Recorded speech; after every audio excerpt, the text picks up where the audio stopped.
For you who don't know me, I'm Rebekah Ingram. I know a lot of you.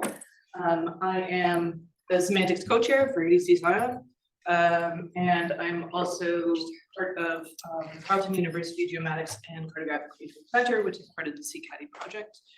Lots of CCADI members here today. Sorry, Rebekah, do you want to go where you can present? Because then you're in the camera and okay. People will see you online. Is this better? Yeah. Okay. It's an eye thing. Like I have astigmatism in one side, so I'm always kind of favoring one. Anyway, sorry. And I put together this presentation with Dr. Mia Alton, who's also on the CCADI project. I'm advancing then, I guess. Normally, because I was born and raised in North America, I start out with a land acknowledgement because I'm a guest on Indigenous territory. However, today I'm here in the territory of my own ancestors, and part of my process of understanding indigeneity is understanding the things that they did, where they lived, and how they lived. And part of that process for me has been learning how to keep bees.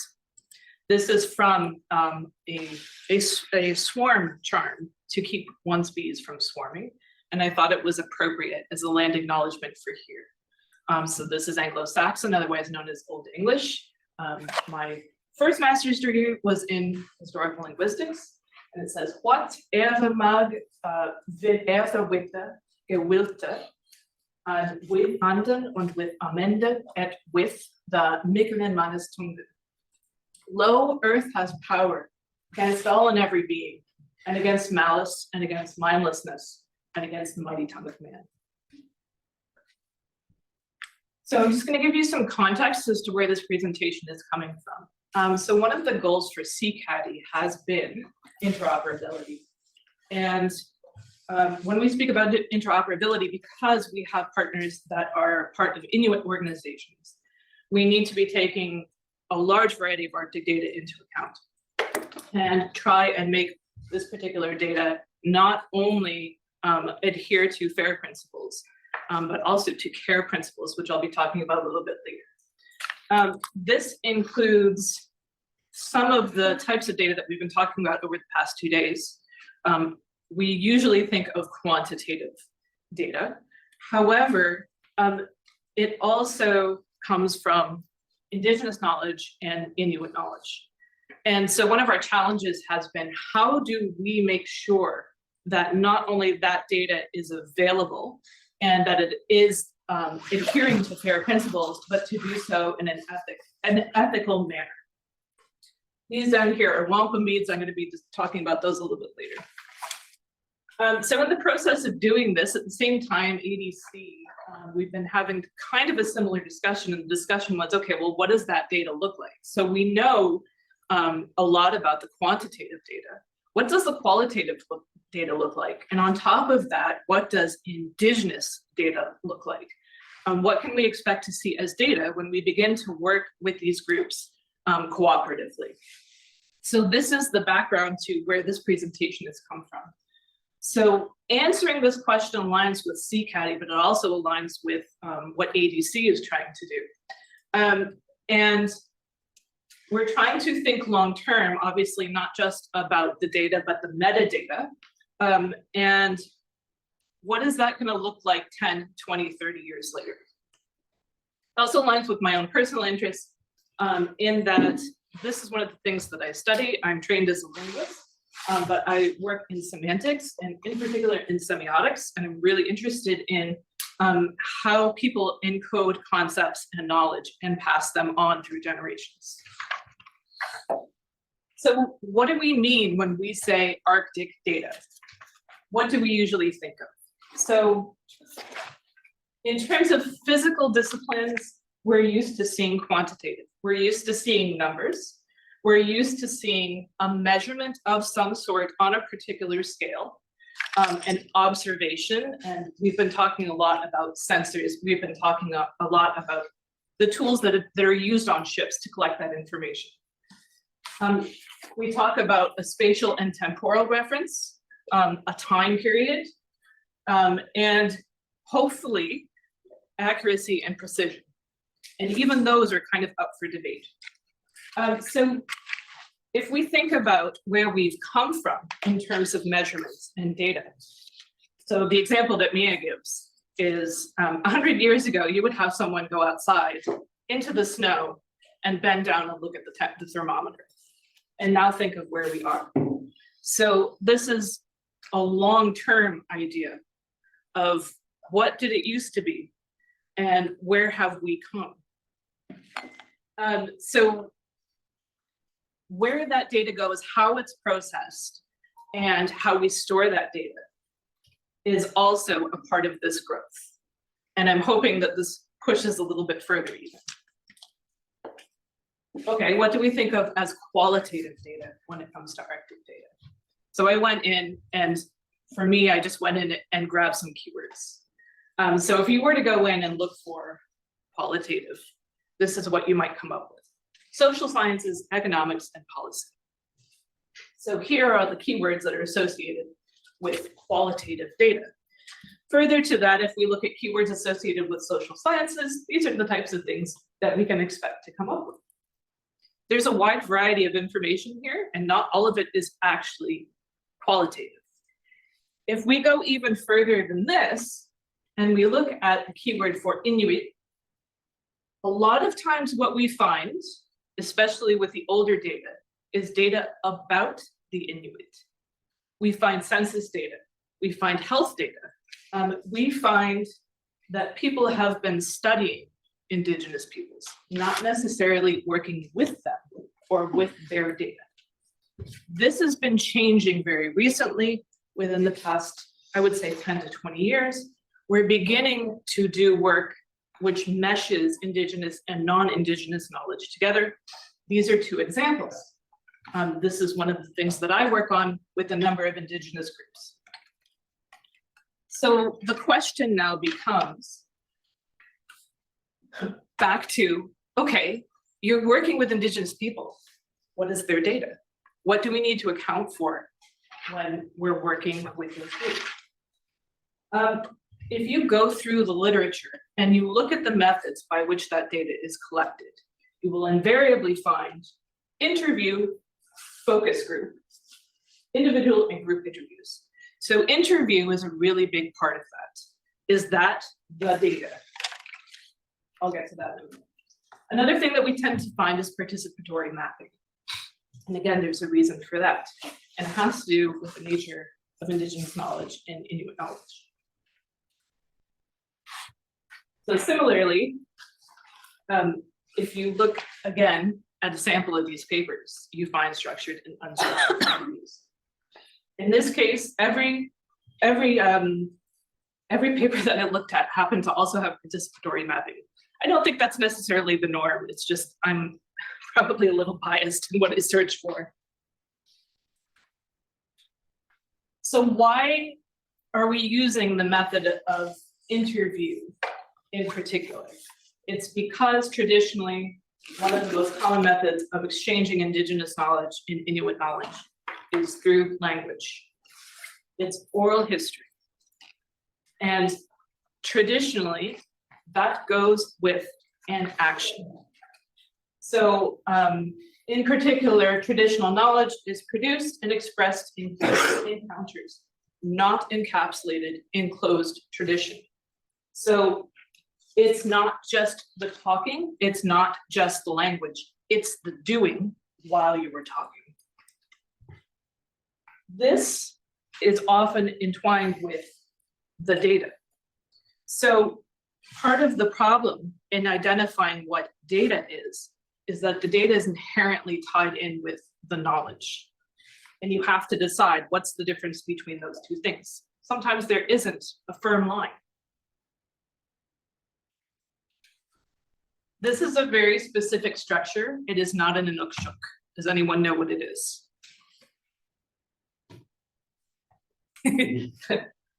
That's good.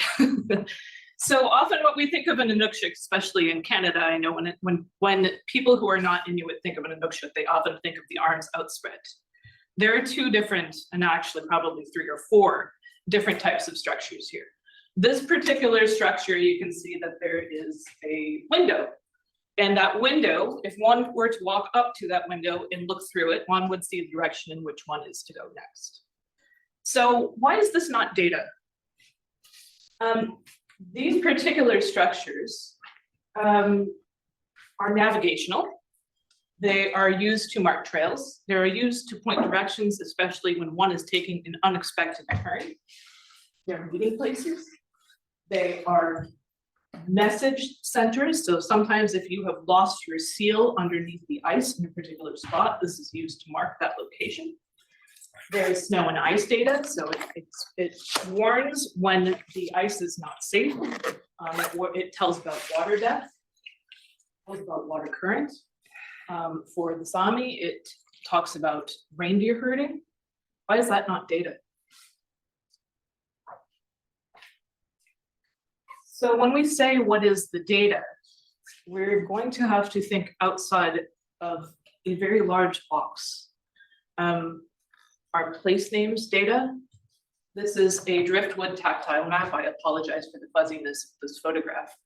When one is in a kayak, you don't need to take it out. You can keep it inside and run your fingers along it. And you're reading the coastline. What about tattoos? So different groups of people in different locations use specific tattoos. What about songs and yoik? So if one is calling the reindeer and different groups of people use different yoiks, is that not data? And this is what I'm actually quite terrified, but also very pleased that I'm able to set the stage for this discussion for the rest of the workshop, because I think that it's important to break down our own concepts of data. The things that I've just showed you are external instruments. In anthropology, they call them artifacts for learning and memory. So earlier down here was a picture of beads. Those are wampum beads. They're used by the Haudenosaunee people. And they are the things that have created treaty. I have a treaty on my forearm. This is the two-row wampum. It is the treaty that my ancestors made with the Haudenosaunee, and it is encoded in wampum. Each bead in wampum has a specific part of that treaty. Is that not data?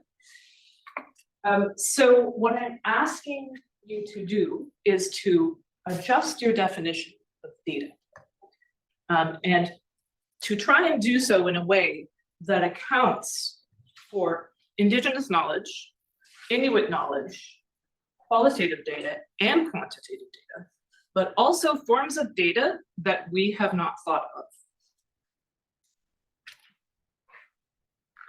Okay, so let's talk about the definition of data. We know that we need to take a step back and think about what our definition is. So I went and pulled a variety of definitions just to kind of see what everybody else is thinking.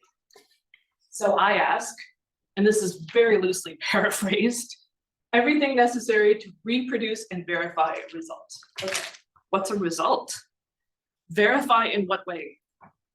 How about this one? So this is, I don't know if Peter's on or not, but Peter and I have this discussion kind of on a regular basis. Peter Pulsifer, for those of you who don't know him. And so we've been discussing definition of data. And so his addition to everything necessary to reproduce and verify results is we don't need to define it as a particular type of data, but it can be a functional definition. So maybe we shouldn't be asking what is data, and we should be asking what is the problem that we're trying to solve, or what is the question that we're trying to answer? Does that tell us what our data is? If we go even further than that, and I'm going to move a little bit along here because I know I'm running low on time. These have to do specifically with the fact that data are actually just symbols. Data is solely a symbol of something else, usually an observation. If data are nothing but symbols, they require an interpretation. And this is my favorite. All is data. So there are the things that we think of as data, and then there's everything that surrounds it.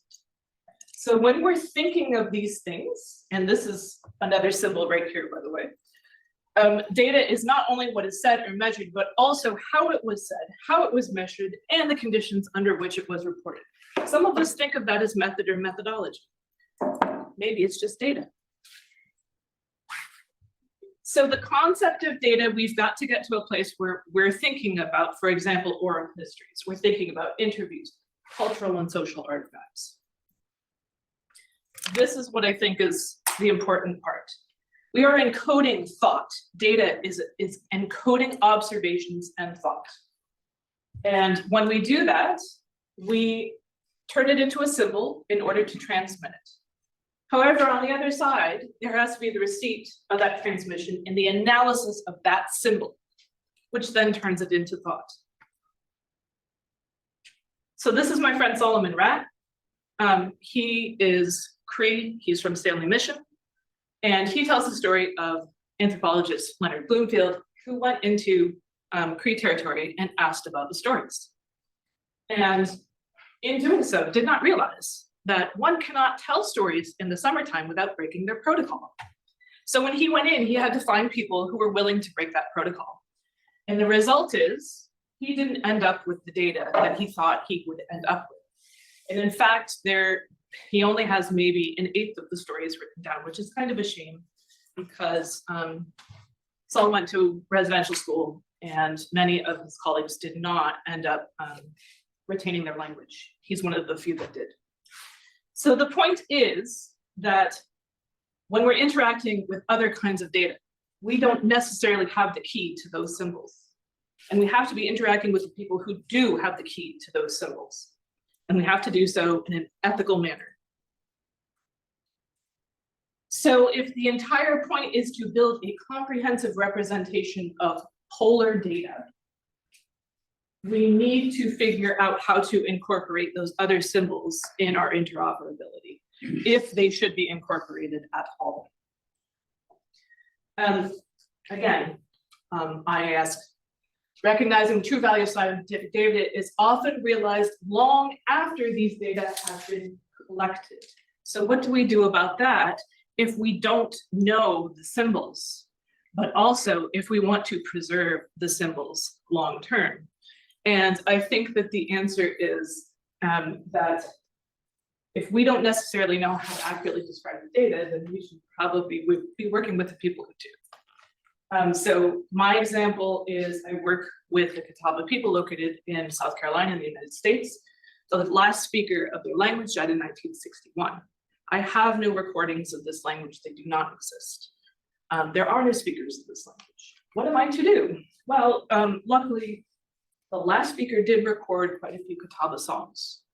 They were on wax cylinders. They require a lot of cleanup, but that's the only source that I have to know what this language sounded like.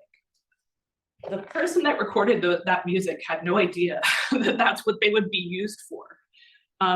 But these are the opportunities that we need to be thinking of, how that data will be reused, and it might be in a manner that we haven't thought of.